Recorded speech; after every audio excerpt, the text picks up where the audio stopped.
A campanha hoje, vamos ter uma reunião de coordenação logo mais e estamos muito animados com o segundo turno, porque o segundo turno nos oferece uma oportunidade que nós não tivemos no primeiro, de debater os projetos que cada um dos dois candidatos remanescentes defendem para o país. Nós teremos uma oportunidade muito importante de confrontar esses dois projetos para que o eleitor tenha uma oportunidade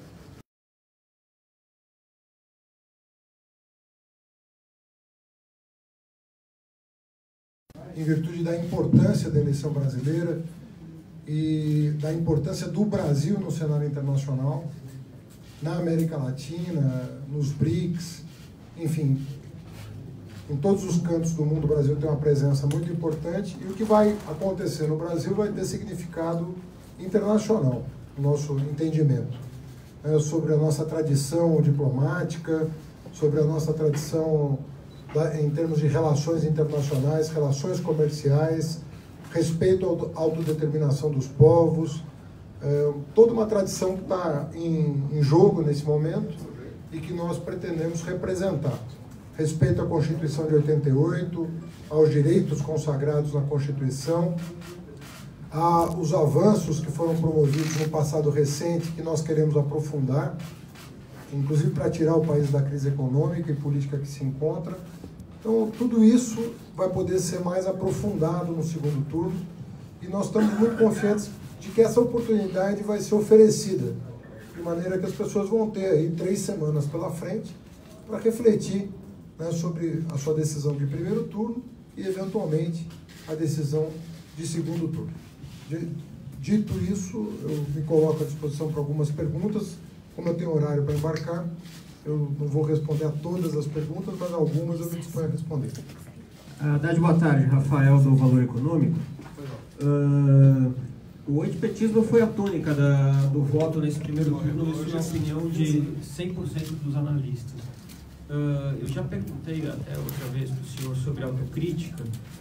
O senhor mesmo fez uma autocrítica no texto que escreveu para Piauí sobre a política econômica do governo Dilma.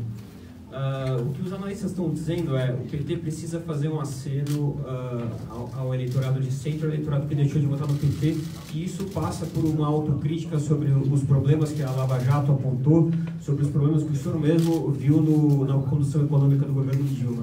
De que forma isso vai ser feito? Vai ser feito? O que o senhor pode dizer a esse respeito?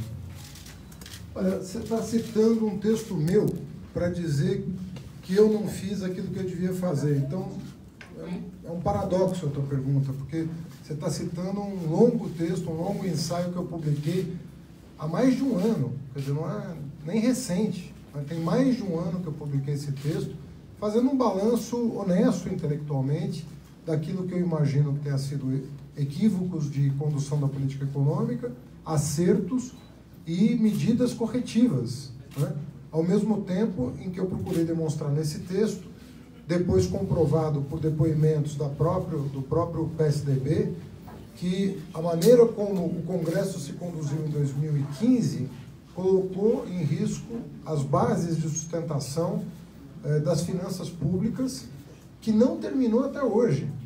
Essas pautas-bomba continuam seguindo o curso normalmente. Aprovação de reajustes para a cúpula do funcionalismo, novos privilégios sendo concedidos diante dos olhares dos cidadãos atônitos com isso, e isso precisa ter um freio. Esse freio de arrumação ainda não aconteceu. Isso vai estar na campanha? Minha pergunta é essa. A Piauí tem uma situação restrita. Isso vai estar na campanha do PT? Vai estar nos... eu pretendo ir a todos os debates, isso vai ser... Eu fui a todas as sabatinas para as quais eu fui convidado. Eu só tive 20 dias de campanha. Ao contrário de todos os candidatos que estão há anos em campanha, eu tive 22 dias de campanha, rigorosamente. Ao contrário do que pressupõe a sua pergunta, acho que foi um feito, com 22 dias de campanha, colocar um candidato no segundo turno com quase 30% dos votos válidos. Isso, digamos assim, concorrendo com veteranos e veteranos que eu respeito, eu queria te dizer. Acho que o Ciro Gomes está na sua terceira campanha presidencial, pessoa de alta respeitabilidade, Marina Silva, mesmo Geraldo Alckmin, está na sua segunda campanha presidencial, posso discordar dele, divergir, mas nunca deixei de respeitar. Não estou falando isso no pós-eleição, falo isso há muitos anos, né, que tenho respeito por essas pessoas. Meirelles, que foi presidente do Banco Central, enfim, eu estou falando aqui, na verdade estou me repetindo em relação a esse tema. Com 20 dias de campanha, nós colocamos com mais de 30 milhões de votos um candidato até então desconhecido no segundo turno pela força do projeto que a gente representa. Os partidos políticos tradicionais só sobraram nesse processo. Eles, efetivamente, os partidos políticos, eles definharam nesse processo eleitoral. E nós estamos no segundo turno. De maneira que eu sugiro que isso seja devidamente registrado do ponto de vista histórico.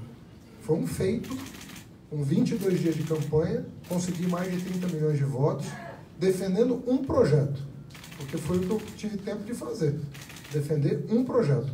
Que eu acredito que seja o projeto que vai restaurar as perspectivas de desenvolvimento com inclusão social no Brasil. E 30 milhões de pessoas me acompanham no primeiro turno nesse diagnóstico, de que nós precisamos restaurar um projeto de desenvolvimento com inclusão. Vou conversar com as forças democráticas do país, representadas por algumas candidaturas, sim, né? Citei Ciro Gomes, Guilherme Boulos, estou mantendo contato com alguns governadores do PSB, com quem eu tenho longa relação de amizade política. Falei com o Paulo Câmara, vamos falar com o Carlos Siqueira, presidente do PSB. Temos todo o interesse em que as forças democráticas progressistas estejam unidas em torno desse projeto de restauração, né, de um projeto de desenvolvimento com inclusão social. E eu entendo que nós temos toda a condição de nos apresentar no segundo turno com a força que esse projeto merece e disputar voto a voto, né, o eleitorado para o segundo turno. Candidato, boa tarde. Isabela Camargo, da Globo News. O que é possível negociar da proposta que vocês apresentaram nesses 22 dias para atrair tanto o candidato Ciro Gomes como o candidato Boulos, mas principalmente os eleitores deles? O que dessa proposta é possível abraçar da proposta que eles apresentaram, principalmente pela manutenção da democracia, como o senhor falou? Bom, nós vamos eu vou ligar para eu falei ontem com o Ciro Gomes, mas foi um telefonema de cortesia, né, mútua e respeito mútuo que temos em função da longa amizade que mantemos desde o primeiro governo Lula. Vou ligar para o Ciro agora institucionalmente, e se ele se dispuser, vamos sentar para conversar e vamos tratar desses assuntos como tratamos no primeiro turno com o PCdoB. Tivemos total tranquilidade em ajustar parâmetros do programa para que ele seja o mais representativo dessa ampla aliança democrática que nós pretendemos fazer para resgatar uma perspectiva de reafirmação dos direitos, reafirmação dos valores democráticos, que está no cerne do nosso projeto. Só uma pergunta, o ponto que vocês falam foi questionado ao longo desses 22 dias no programa de vocês sobre mexer na Constituição. É um ponto negociável do senhor para este segundo turno? Não, veja bem, nós temos, eu já falei durante o primeiro turno que a nossa questão de reformar a Constituição é muito importante justamente em função da reforma bancária, reforma tributária e reforma política. Não há como fazer isso sem reforma constitucional. Agora, a forma, nós podemos discutir com o Ciro, com o Boulos, a melhor maneira de fazê-lo, né? Mas os nossos objetivos estão muito claros no nosso programa e eu penso que, em grande medida, eles são muito próximos. Eu li o programa do Ciro e vi muita convergência de ideias em relação ao que precisa ser feito. Mas óbvio que o Ciro é uma personalidade importante do Brasil. Terei a maior satisfação de sentar com ele e depois as nossas equipes para discutirem uma formatação adequada para que nós possamos nos reapresentar no segundo turno com um projeto ainda mais amplo e abrangente. É assim que se faz democracia. né? A democracia se faz no diálogo, buscando convergências, buscando consenso, que, aliás, é o que vai ter que ser feito no governo com o Congresso Nacional. Vai buscar o texto que, efetivamente, tem o maior respaldo da sociedade. Candidato. Gente, vamos respeitar. Então, foi feito um balanço, né, do que aconteceu ontem. Candidato, Marcelo Rocha, do Jornal Nacional. Gostaria de saber do senhor, deixando um pouco de lado temporariamente as pautas chamadas identitárias, que tipo de agenda o senhor acha que é a mais importante agora para confrontar o projeto do seu adversário numa dimensão que possa fazer com que o placar dessa eleição possa virar em seu favor? E, aproveitando o embalo, gostaria de saber que tipo de recomendação e avaliação o senhor ouviu do ex-presidente Lula hoje.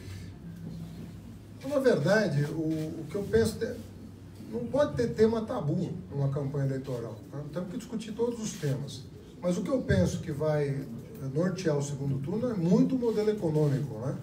O neoliberalismo que ele propõe e o estado de bem-estar social que nós propomos. Em relação aos direitos trabalhistas, aos direitos sociais, acho que esse é um núcleo importante da nossa divergência, por assim dizer. Na minha opinião, o retorno do neoliberalismo vai agravar a crise e nós vamos seguir um modelo que não deu certo na Argentina. Então, isso não vai fortalecer o poder de compra do trabalhador, não vai aquecer a economia. Então, o modelo neoliberal, eu penso que é um dos temas que nós vamos tratar, mas outros temas virão: política externa, políticas sociais, o que fazer com a segurança pública, né? Nosso modelo é empoderar a Polícia Federal para ser uma espécie de agente coordenador de todas as polícias no Brasil. Nós entendemos que segurança pública, por exemplo, é um serviço público.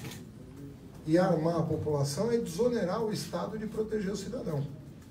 No fundo, é uma escapatória para deixar de prestar um serviço essencial previsto na Constituição.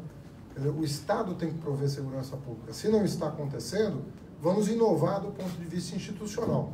Por isso que a nossa proposta é a Polícia Federal como coordenação da segurança pública no país. Uma coordenação central no topo do Sistema Único de Segurança Pública. Eu penso que é um debate importantíssimo para ser feito. Enquanto armar a população vai acarretar, na minha opinião, mais mortes e lucro para quem produz arma. Mas não vai resultar em segurança. O que vai resultar em segurança é mais institucionalidade. E, na minha opinião, a Polícia Federal é quem pode prover a inteligência necessária para coordenar as ações. Última pergunta. Sobre as impressões do ex-presidente Lula sobre o senhor respondeu. Não foi disso que foi tratado. Nós tratamos muito superficialmente dessa questão.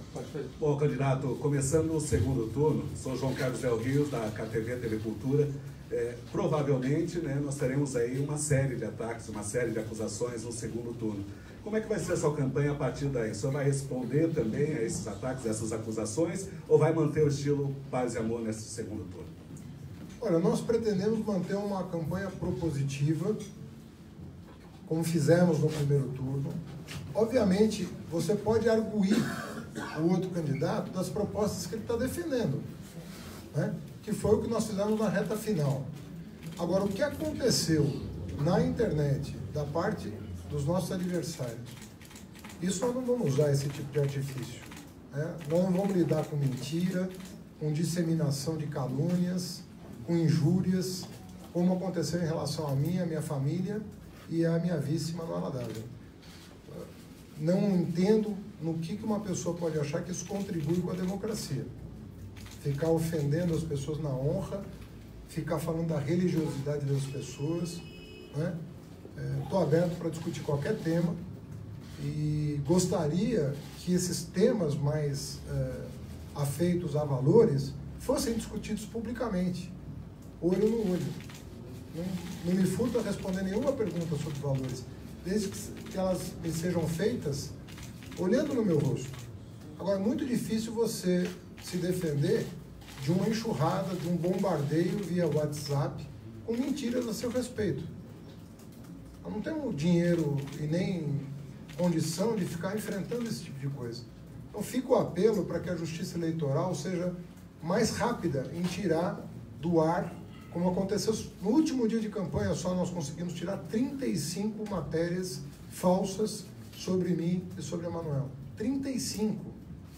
O TSE reconheceu a falsidade das informações e mandou que as plataformas retirassem de circulação as matérias que foram falsificadas. Isso é muito desagradável, porque afeta a vida da minha família, da família dela. Então nós vamos ter que tentar estabelecer um protocolo ético em relação ao tipo de abordagem que vai se fazer na campanha. Vamos tentar verificar se eles concordam em assinar esse protocolo ético, né? Nós vamos fazer esse esforço para que eles assinem uma carta de compromisso contra a calúnia e difamação anônima que acontecem nas redes sociais, sobretudo o WhatsApp. E sobre as suspeitas de fraude em urnas eleitorais que o adversário está... Quem é suspeito? Suspeitas de fraude em urna eleitoral, que o seu adversário falou disso ontem. Alguns eleitores reclamaram que não conseguiam votar no presidente, chegaram a registrar em ata algumas sessões. Como é que o senhor vê essa suspeita?